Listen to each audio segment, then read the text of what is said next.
ಈ ಥರದ ಒಂದು ಭೀಕರವಾದಂಥ ಕೃತ್ಯ ನೋಡಿ ಭಯನೂ ಆಗುತ್ತೆ, ಬೇಜಾರು ಆಗುತ್ತೆ. ಭಯ ಯಾಕೆಂದರೆ ಇದೇನಪ್ಪ, ಯಾವ ಕಡೆಗೆ ನಡೀತಾ ಇದೆ ನಮ್ಮ ಸಮಾಜ ಅನ್ನೋವಂಥದ್ದು ಒಂದು ಎಲ್ಲರಲ್ಲೂ ಭಯ ಹುಟ್ಟಿಸುವಂಥ ಒಂದು ವಿಚಾರ.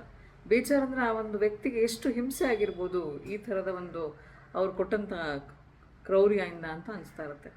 ವ್ಯಕ್ತಿಗಳ ಯಾಕೆ ಈ ಥರದ ಬಿಹೇವಿಯರ್ಗಳು ಅಂತ ನಾವು ಯೋಚನೆ ಮಾಡ್ಬೋದು. ಕಾರಣಗಳು ತುಂಬ ಇದೆ. ಕೆಲವೊಂದು ಕಾರಣಗಳು ಗೊತ್ತೇ ಆಗಿಲ್ಲ ಆದರೆ ಕೆಲವೊಂದು ಕಾರಣಗಳು ಏನು ಅಂದರೆ ಅವರಲ್ಲಿ ಸಾಕಷ್ಟು ಮಾನಸಿಕವಾಗಿ ತುಂಬಾ ಅಬ್ನಾರ್ಮ್ಯಾಲಿಟಿ ಇರುತ್ತೆ.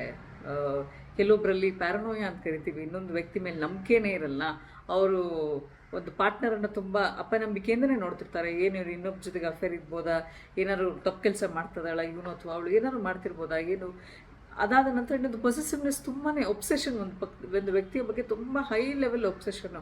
ನನಗೆ ಸಿಕ್ಕಿಲ್ಲ ಅಂದರೆ ಇನ್ನೊಬ್ರಿಗೆ ಸಿಗಬಾರ್ದು, ನನಗೆ ಹಿಂಸೆ ಕೊಟ್ಟಿದೆಯಾ ಅಂದರೆ ನಿನಗೂ ಅಷ್ಟೇ ಥರವಾದಂಥ ನೋವನ್ನು ನೀನು ಅನುಭವಿಸ್ಲೇಬೇಕು, ನಾನು ಮನಸ್ಸಿಗೆ ಅನುಭವಿಸಿದಂಥ ನೋವನ್ನು ನೀನು ಅನುಭವಿಸ್ಲೇಬೇಕು ಅನ್ನೋ ರೀತಿಯಲ್ಲಿ ಆಲೋಚನೆ ಮಾಡಿದಾಗ ಈ ಥರದ ಒಂದು ಹೇಹ ಕೃತ್ಯಗಳನ್ನು ಮಾಡ್ತಾರೆ. ಮತ್ತೊಂದು ಆ್ಯಂಟಿ ಸೋಷಿಯಲ್ ಪರ್ಸ್ನಾಲಿಟೀಸ್ ಅಂತ ಕರಿತೀವಿ. ಅವರಿಗೆ ಇನ್ನೊಬ್ಬರ ಒಂದು ಭಾವನೆಗಳು ಬಗ್ಗೆ ಬೆಲೆನೇ ಇರಲ್ಲ. ಅವ್ರಿಗೆ ಅವರೇ ಇಂಪಾರ್ಟೆಂಟ್. ಪ್ರಪಂಚದಲ್ಲಿ ಅವರಷ್ಟೇ ಅವರಿಗೆ ತುಂಬ ಇಂಪಾರ್ಟೆಂಟ್ ವ್ಯಕ್ತಿ. ಮುಂದಕ್ಕೆ ಏನಾಗ್ಬೋದು, ಅದರ ಒಂದು ರಿಸಲ್ಟ್ ಏನು, ನಾನು ಕಾನೂನು ಕೈಗೆ ತೊಗೊಂಡ್ಬಿಟ್ರೆ ನನಗೆ ಪನಿಷ್ಮೆಂಟ್ ಆಗುತ್ತೆ, ಈ ಥರದ ಎಲ್ಲ ಆಲೋಚನೆಗಳು ಅವರಲ್ಲಿ ಇರೋದೇ ಇಲ್ಲ. ಮತ್ತಿನ್ನೊಂದು ಸ್ವಲ್ಪ ಬುದ್ಧಿವಂತಿಕೆ ಕಡಿಮೆ ಇರೋವಂಥ ಕೆಲವೊಂದು ವ್ಯಕ್ತಿಗಳು ತುಂಬ ಆಲೋಚನೆ ಮಾಡೋಕ್ಕಾಗಲ್ಲ.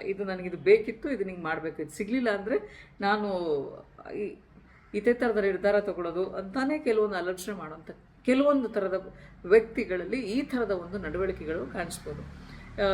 ನಡವಳಿಕೆ ಏನೇ ಇರ್ಬೋದು, ಅವರು ಕ್ರೌರ್ಯ ಮಾಡಿದ ಮೇಲೆ crime is a crime, punishment ಆಗಲೇಬೇಕಾಗುತ್ತೆ. ಅದಾದ ನಂತರ ಪನಿಷ್ಮೆಂಟ್ ಆದಮೇಲೆ ಅವ್ರಿಗೆ ರಿಹ್ಯಾಬಿಲಿಟೇಷನ್ ಮಾಡ್ತಾರೆ. ನಿಧಾನವಾಗಿ ಅವರು ಸರಿ ಹೋಗ್ತಾರೆ. ನಿಧಾನವಾಗಿ ತುಂಬ ಕಾಲದ ರಿಹ್ಯಾಬಿಲಿಟೇಷನ್ ಬೇಕಾಗುತ್ತೆ. ಆಮೇಲೆ ರಿಲೇಷನ್ಶಿಪ್ಸಲ್ಲಿ ಇರೋವಂಥ ಕೆಲವೊಂದು ವ್ಯಕ್ತಿಗಳು ಪರಿಚಯ ಇಲ್ಲದ ವ್ಯಕ್ತಿಗಳ ಜೊತೆ ಹೋಗಿ ಇರೋದಾಗಲಿ, ಅವರ ತಮ್ಮ ಎಲ್ಲ ಸಂಪೂರ್ಣ ಮಾಹಿತಿಯನ್ನು ಅವರಿಗೆ ಹಂಚ್ಕೊಳ್ಳೋದಾಗಲಿ, ಈ ಥರ ಎಲ್ಲ ಮಾಡೋದ್ರ ಬದಲು ತಮ್ಮ ಸೇಫ್ಟಿಯನ್ನು ನೋಡ್ಕೊಳ್ಳೋದು ತುಂಬ ಇಂಪಾರ್ಟೆಂಟ್ ಅಂತ ನಾನು ಎಲ್ಲರಿಗೂ ಹೇಳುವಂಥದ್ದು. ಗ್ಯಾರಂಟಿ ನ್ಯೂಸ್, ಸುದ್ದಿ ಖಚಿತ, ನ್ಯಾಯ ನಿಶ್ಚಿತ.